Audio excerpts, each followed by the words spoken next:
Seventh heaven for Messi, a newly concocted award as a consolation prize for the luckless Lewandowski, and an angry Instagram tirade from Cristiano Ronaldo. The first Ballon d'Or ceremony in 2 years is over, and there is plenty to discuss. And to help me do that, I am joined by CBS Sports' Ben Jacobs. The Qué Golazo pod begins right now.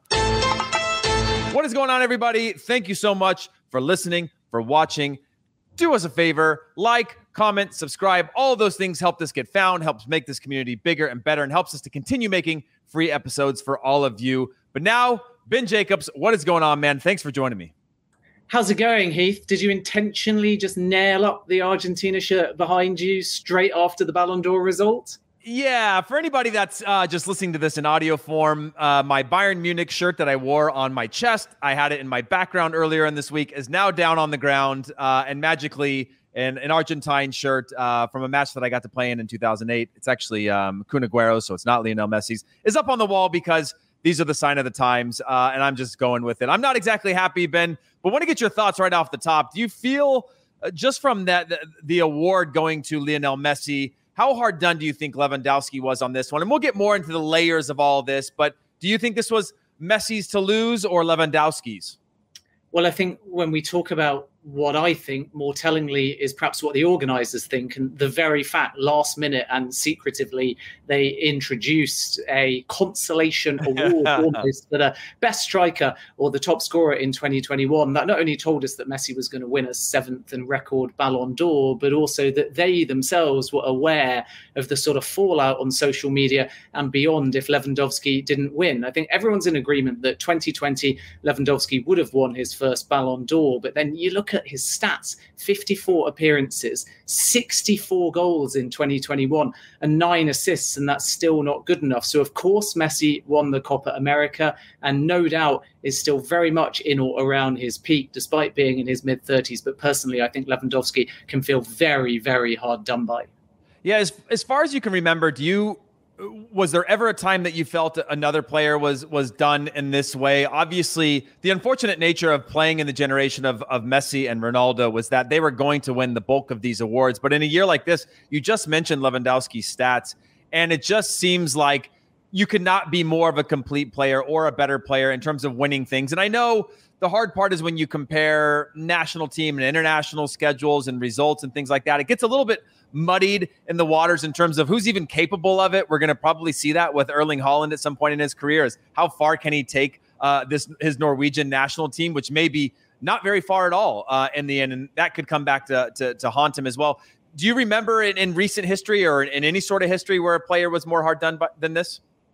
No, I can't think of any individual year where a player was more hard done by. Not if we're looking at the stats anyway. I mean, there's years where Xavi and Iniesta have finished in second place and third, and you think, okay, but then you look at who's won and you're kind of like Messi and Ronaldo are dominating. And obviously it's a positional thing as well. So if you're a goal scorer like Lewandowski, then you tend to have that glitz and glamour around your numbers. And therefore, when you have a breakthrough season or a standout season or sustain yourself in terms of dominance, and Lewandowski's done that since 2020, you feel like you're going to win. I think when you look at the third place finisher in Jorginho, some will say he should feel hard done by as well, although in the build-up we thought he was going to finish a little bit lower. Mo Salah in seventh, somehow Ronaldo finished above him as well. So there's a number of players this year that will feel that their positions are lower than they expected or lower than the stats suggest. And when you're not a goal scorer, it's a lot harder to kind of bump yourself up the order and get the votes that matter to either win it or finish somewhere close. But when you're Robert Lewandowski, what makes it feel an injustice is that every single person can see what he's done on and off the field. And then just a week or so before the Ballon d'Or, he's scoring an overhead kick in the snow, and it's still not good enough. And you compare that naturally as you will to kind of recent history towards the back end of the year. So I get the Messi fans will say, Copa America, look at his age, it's a record, he's dominated, along with Ronaldo, this particular trophy. But it's very difficult not to judge in the build-up to the Ballon d'Or because you assume that's going to have some influence as well on the voting system. And when you look at the last few months, Lewandowski, red-hot form, and Messi going weeks and weeks and weeks without scoring in Ligue 1. So Messi's dipped over the last 2 months, more so domestically than in the Champions League, and he's moved to PSG, whereas Lewandowski has sustained himself at Bayern and is scoring wonder goals. And I think that just adds to the sense and the narrative of injustice. Yeah, I feel like the only time that the Lewandowski chatter got quiet was when he was for a short time injured. But then he gets back on the field, and you wonder what that's going to have, if it's going to have some sort of effect to his form. But as soon as he steps back on the field, he is scoring more than anyone. And I feel like, again, that the invention of a brand new award to make him feel good almost feels like a slap in the face to the system. And, you know, I'd spoken to some people at FIFPro back when the FIFPro has their 11. And one of the concerns that they had from a global voting mechanism for players for the World 11 was that most players just thought about people that were at the top of mind, right? They didn't think about the stats. And so I, as a player, I remember sitting the last time I did it, I was sitting in a locker room with the Montreal Impact and filling out my 11, sitting with other players going like, yeah, Marcelo sounds like a left back that should be on the 11, because it's a subjective experience. Quite frankly, it had no effect on me. But when you have this tumbling effect of people and the chatter and the noise, how much of this do you think is naivety? How much do you think this is merit-based? Because it just certainly feels, it just felt like there was a time for change. And when the game is going through this resurgence, so to speak, and there's all these shuffling and teams are, you know, the leagues have a new world order, so to speak, from France to Italy to even the Premier League in terms of who the top four is and who's challenging. It felt like a ripe time for something new. And so what do you think what was the DNA of the decision that went into this with so many people still voting Messi to be the best? And again, there is some objectivity to that, but it seems primarily subjective when you compare that to what Lewandowski is doing. And on top of that, it just felt like the perfect year to say, yeah, well, let's roll 2020 or 2019 into this whole thing, because it makes more sense. Like if there's going to be an asterisk and you're going to give it to somebody new, this seemed to be the perfect one. Do you feel differently? I'm going to give you a cynical answer, which is, rather than it was the right time for something new, it was the only time for something old. And what I mean by that is it's the end of a Ballon d'Or era. Messi's won a record 7th, but I'll be staggered if we come back in 2022 and he gets 8 or more. And let's not forget that Johan Cruyff in 2012, before he sadly passed away, said that Messi would reach this astonishing total of 7. But this, for me, is Messi's last Ballon d'Or. And I don't want to take anything away from Messi's 2021. Still astonishing. He got that international trophy. But if we're comparing him to Lewandowski and trying to look at it in the most objective way we can, at that point, Lewandowski, for me, has simply had a better calendar year than Lionel Messi. And some would argue that Jorginho and even Karim Benzema have as well. And you can go all the way down potentially to Mo Salah before I personally start to place Lionel Messi, aside from that one fact that, yes, he got a Copa America and he was the co-MVP along with Neymar. But if I'm being cynical, I think the tournament organizers, looking at the DNA of how they came to this decision, had to also factor in that if they didn't give Messi a record 7th now, that might be it. So it's this strange sort of dichotomy, not really in the sense of Lewandowski, because he, of course, isn't a young player or a next generational player. But I think that's it for this era of Messi and Ronaldo. And after this, we move on to the Mbappes and the Neymars. And I think there was a solution here. I mean, I was going to ask you this, Heath, as well. Why create that award for the best striker or the top goal scorer in 2021, as opposed to just nodding to 2020 and saying we couldn't do a Ballon in 2020, but we're going to do it now. Lewandowski 2020, Messi 2021, to leave with a trophy, and everyone's happy. Do you think that would have been a bad idea? No, I think it would have been a great idea. And I think it would have settled it. I still would have thought that, in theory, thought that Lewandowski was hard done this year to not even leave with 2. But it seemed like an absolute solution to a problem to say, hey, we're actually going to do 2. Don't make up a fake award. That's not going to go on his wall somewhere when he knows that this was perhaps better. And so, yeah, I think that would have been a great solution. And just because you say early on, hey, we're canceling it because, you know, all the leagues aren't playing and things like that, I can understand that. But to come back and say, hey, this is history and this should be done right. And perhaps we, in the chaos of a pandemic and COVID and things that were much bigger than the game of football, we lost sight of what this thing meant, or we did what we thought was safe or the right thing to do at the time. Now, after giving it some thought, we feel that the best thing would do to actually go back and vote and do this again. And obviously, I don't think there would be any recency bias, or, I mean, maybe there is, but it would still all lean towards Lewandowski during that period. There was nobody better for sure. Even Messi made the statement saying Lewandowski should have won the award in that season. So I think that could have been a solution. I guess my follow-up with you on that would be, do you think Benzema, and I think the creation of that award feels a little bit like a pat on the head for a Benzema, for a Lewandowski, for an Ibrahimovic, if it existed back then during his peak era of sort of being hard done by that. I think the more that you can sort of build out that world, while it isn't the Ballon d'Or, I do think the evolution of the awards is important, just because of the fact that, like you said, Jorginho, he's got an argument for that, but giving him third is like, hey, this is great, but you're not a striker. Like, you've had a great season. We're going to vote you close to this, but not that close. And I think having more awards specific, and again, I don't think you should go out trying to set up awards so everybody wins. And ultimately, Ballon d'Or just feels like a very sharp-nosed award that very few people can win. It's going to be a long time. I don't know if a goalkeeper gets back into the mix now that the Messi Ronaldo era is likely done.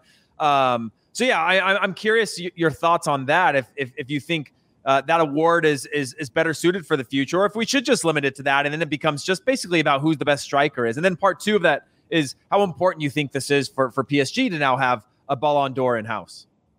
I think that from the perspective of the award, the challenge is historically the Ballon d'Or goes to strikers and goal scorers, and therefore this year you do have a difference between the top scorer in the calendar year of 2021, Lewandowski, 64 goals, and Lionel Messi, the Ballon d'Or winner. But generally speaking, if a striker has a breakthrough year, they'll end up being the top scorer as well. So they'll be picking up two awards, and the striker of the year becomes a bit redundant, unless, as you say, you start branching it out and it becomes a striker, a midfielder, a defender. We've already got a goalkeeper award. So we're sort of missing the middle of the field almost in many respects if the Ballon's going predominantly to a striker. And then there's the best goalkeeper award, which Donnarumma took. But there's a lot of discrepancies generally in how it works, because obviously if you're going to nominate Donnarumma in the Ballon d'Or and he's the only goalkeeper, it also makes the best goalkeeper award a little bit redundant as well, because how on earth is he not the best goalkeeper if he's the only goalkeeper in the best 30 players list? So there's a lot to be done to kind of shape these awards in a way that are as authentic as possible. And I think they can also be more personality driven. So I was personally a bit disappointed to see Simon Kjær only called out rather than given an official fair play award. And I think that Kasper Schmeichel, who was on the goalkeepers list, should have also been given an equal shout out, because he played such a big part as well in helping to save Christian Eriksen's life. So Kjær and Schmeichel, for me, could have had an award, and it gives you the opportunity around fair play to really authentically tell an emotional story or an inspiring story. And that in itself can help showcase a role model to a new demographic, maybe watching the Ballon d'Or for the first time. So there's shaping, I think, for the awards to be done. But Striker of the Year very much felt like yikes, there's going to be riots across social media if Lewandowski doesn't win. Let's find another award for him. And it's a way of getting both of them at the ceremony, because there's a danger otherwise if Lewandowski knows he's not won, that he doesn't come, much like Ronaldo doesn't come. And then suddenly there's a whole storm around Messi winning, and that kind of takes the edge off it. And then from PSG's perspective, I mean, they'll like the fact as a brand, they can just take the Ballon d'Or back to the Parc des Princes and use that photographically and visually and take Messi with all of his 7 trophies. For them, I think it's about having that visual back in their own backyard, having had a Ballon d'Or in Paris, and maybe they'll take all 7 to the Eiffel Tower or within their stadium. And the fact that because they're a French club and because this is a French given award, they can kind of utilize that whole setting. It's not necessarily that good for the football team. I don't think it really impacts upon the dressing room, because the dressing room, deep down, they know that he's not won it because of anything that he's done at PSG. But it allows Nasser Al-Khelaifi and Leonardo to shape that visual back under the club's branding, give their sponsors some kind of added value as well. And in doing so, tell the story of Messi's history under a PSG light, which is obviously very good from a football club's perspective if you're talking about the brand rather than any benefit that may kind of continue from winning that on the field. Yeah, it seems to me that the award ceremony what was happening in angst and fear. It didn't feel fun. Like you said, it lacked that human element of being able to say, hey, yes, this is a prestigious award. It's been going on for a long time, but we're also in sort of extraordinary times and circumstances. And therefore, we should have had an award for Simon Kjær, or celebrate the year that was, and big moments and heroic things that took place, as opposed to sort of the try-hardy, poor writing and, joke slinging nature of like the angsty crowd where everybody's hearing things in multiple languages and there's a delay and it feels a little bit awkward and it feels like it missed that human emotion, so to speak. How important do you think it is for the players to get together? If you're Lewandowski, I mean, do you not want to have a conversation with the other guys there or girls there and say, hey, something feels off about this whole thing, and we're sort of playing this role of needing to come here and smile and wave and kiss babies and sign autographs and be these hero figures, but we have so little say in all of this, and our so almost like our futures are being decided for us. Do you think the players have a role to play in the evolution of this awards to making it more entertaining, better, more complimentary to the work of the footballer and things that happen, like you said, both on and off the field? I think, first of all, the players should turn up out of respect, win or lose. Obviously, Ronaldo's got a little bit of beef with the organisers because he thinks they misquoted him, and he posted before the ceremony on Instagram basically calling the Ballon d'Or organisers liars and saying that he never wanted to win more Ballon d'Ors than Messi. That's not, quote, his sole aim. And we can have a look at the posts now on the screen if you're watching this podcast visually, and it was very strong from Ronaldo. But taking that kind of beef aside, and I'd love to get your thoughts on that, Heath, I think to answer your question, the organisers can first of all not inform the winners, and then anyone that thinks they're a contender will have to show up, and then they react to winning a bit more authentically without already knowing that it's going to happen. And I think knowing it's going to happen allows you to plan, so Messi can therefore get the tailor out to get all the matching suits because he knows he's going to get his photo opportunity with him and his kids. And that was absolutely brilliant. And Donnarumma can practice his French. And by the way, it needs a lot of improvement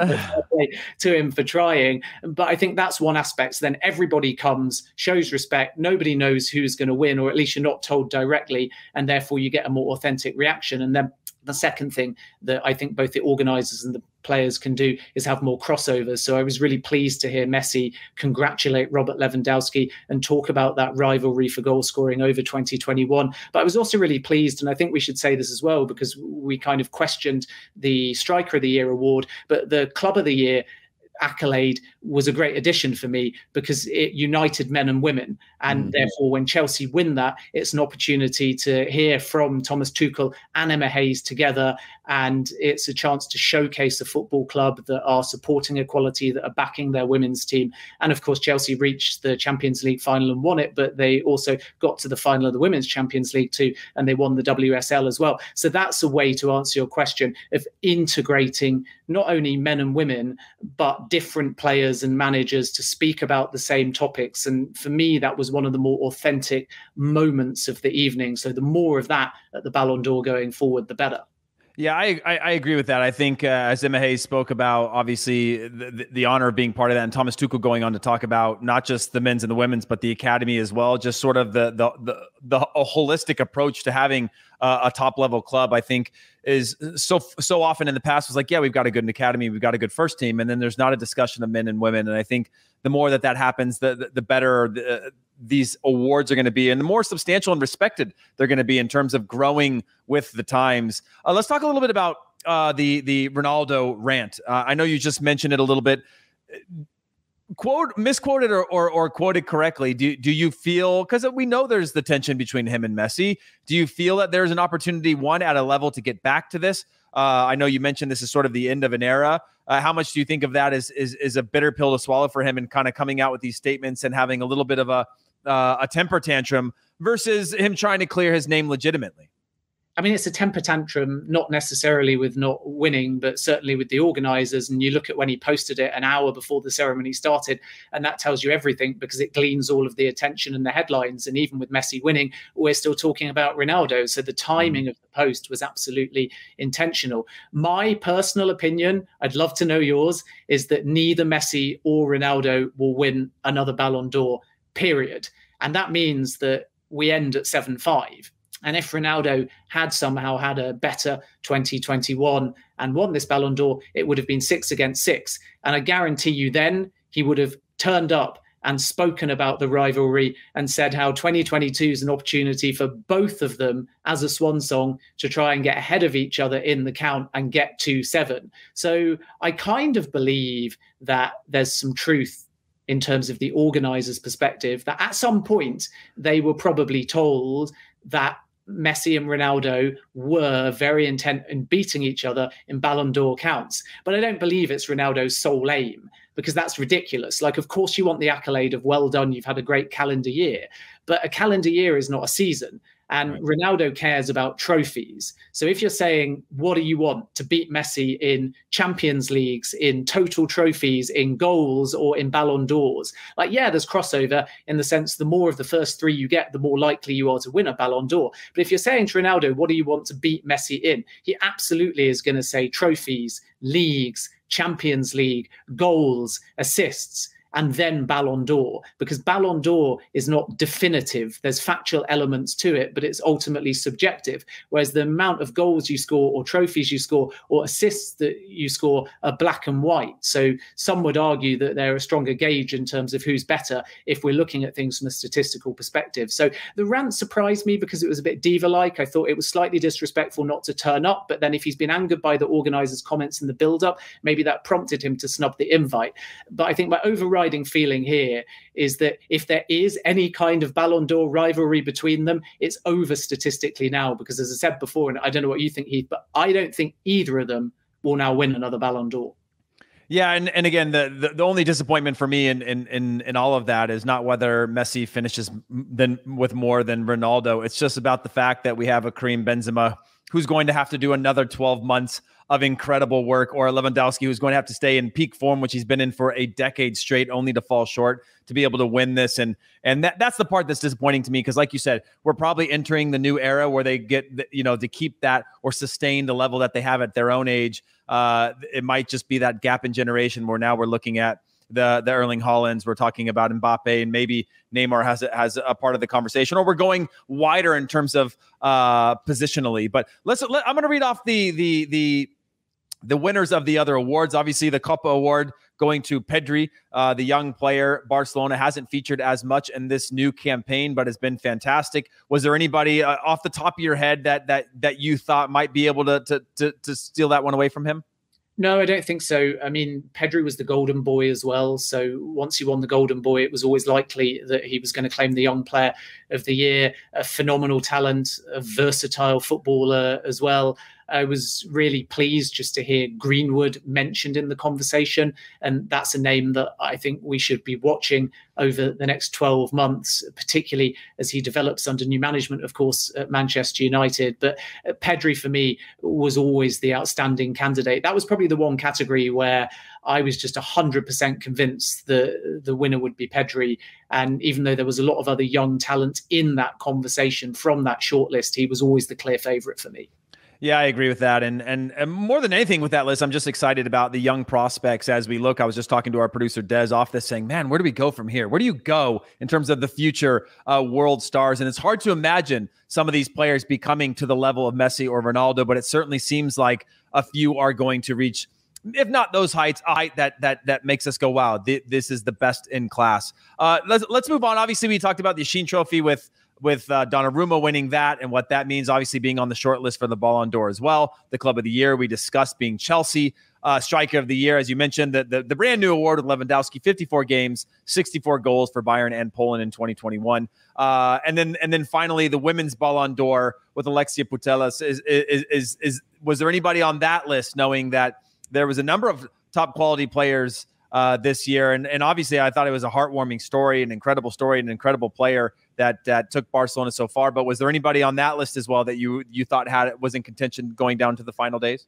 Honestly, all of them. Putellas has had a phenomenal season. Let's not forget she scored in the Women's Champions League final, the 4-0 victory over Chelsea. I think she gets an assist as well, but what you see is a through ball for the third goal and the defender just touches it and then they score. So it doesn't technically count, but she is just a phenomenal athlete. And the reason I say it was so open is not because she wasn't the favourite, but half of the Barcelona squad that won the Women's Champions League and had a tremendous domestic season as well were on that list as well. So Hermoso, very much a contender too. And I was a little bit disappointed, I guess, that the striker of the year award wasn't male and female, because then I think that Hermosa would have taken that. She's got almost 50 calendar year goals as well. So probably those two from Barcelona. And then you can definitely make cases as well from the WSL to particularly Fran Kirby, who has battled back from illness and had a standout season. And I think had Chelsea won the Women's Champions League, she would have been a really legitimate contender for the Women's Ballon d'Or as well. Sam Kerr too, her strike partner, Kerr and Kirby, as they're known, KERR-BY.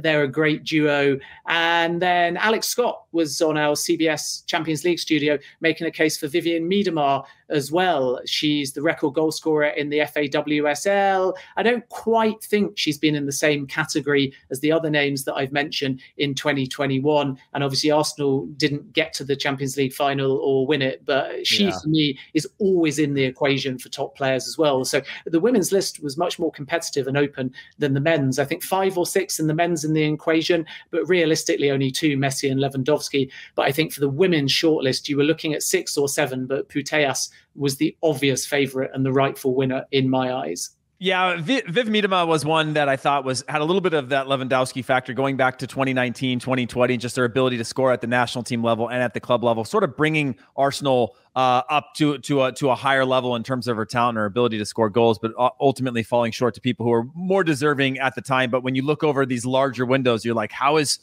she not winning these things? Because it just seems like every year she's great and somebody's just a little bit greater when it comes to winning those awards. Ben Jacobs, thank you so much for joining us. Do you have any final thoughts about the award ceremony, individual awards, the team award, anything that you want to get off your chest before we wrap this thing up? It was just a quick question to you, actually, about the Americans. Obviously, Megan Rapinoe in 2019 won the Women's Ballon d'Or, and only Sam Mewis was a sort of legitimate contender this time around. Christine Sinclair, if we're talking about North America too. And then on the male side, unsurprisingly, nobody of note, but with the US men's national team gearing towards Qatar 2022, a lot of people do think Pulisic and so on could end up on the male shortlist. So I suppose my final thought was on those lists, the most glaring omissions, male and female, was more of a US representation. Do you see that changing in 12 months? Maybe not 12 months. I think Pulisic, we're finding out what he is in terms of a player. I think he still has a long ways to go in terms of reaching that final short list. I think initial lists, he certainly has an argument when he's fit and healthy. The problem is that we're going through right now with a young Gio Reyna.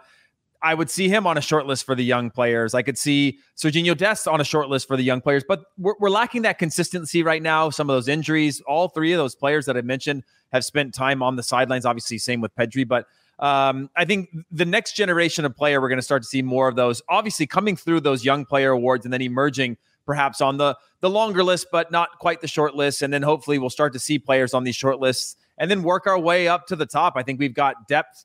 It might not be the players that we're seeing in the national team right now, but I do think that Gio Reyna has more upside than any of the players in the national team, and we've yet to see him because of his recent injury. So he's kind of not being spoken about as much. Serginho Dest, we'll see the player he becomes while he's at Barcelona. Again, Christian Pulisic, not a hidden talent by any means, but could Tyler Adams round the corner? Could Weston McKennie step their game up? It's tough to say. They're starting to settle in at big clubs, but to go from big clubs to being a star of a big club to then really be in the conversation for a Ballon d'Or or an individual award of the best players in the world, I still think we have a ways to go. And I'd like to see us start to get into that young player conversation, because then not only does that mean you're young and unrealized or untapped potential, but it means that those players are establishing themselves and contributing at a high level at the biggest clubs in the world. And then from there, I think we can start the conversation to go beyond. I know that might be skirting around your question. I think in 12 months' time, we'll still be waiting to see if there's a player. But I think the next player that will be on this list will probably be Gio Reyna, unless I'm thinking of a player that's not even coming through yet. But that's the one that I've got on my list to sort of break through and really start to disrupt a little bit of the impressions of an American player, and can they play at the highest level consistently at the biggest clubs and be stars in those clubs. I love it. And I totally agree. All right. I like that. Well, thank you so much, everyone, for watching and or listening to this. Make sure you comment, like, subscribe. Leave us a great comment. Leave us 5 stars if you're listening to this on audio. And from Ben Jacobs and myself, thank you guys so much. We've got a lot more Qué Golazo action coming throughout the week, so make sure you have those notifications on. Stay tuned, and we will see you guys soon.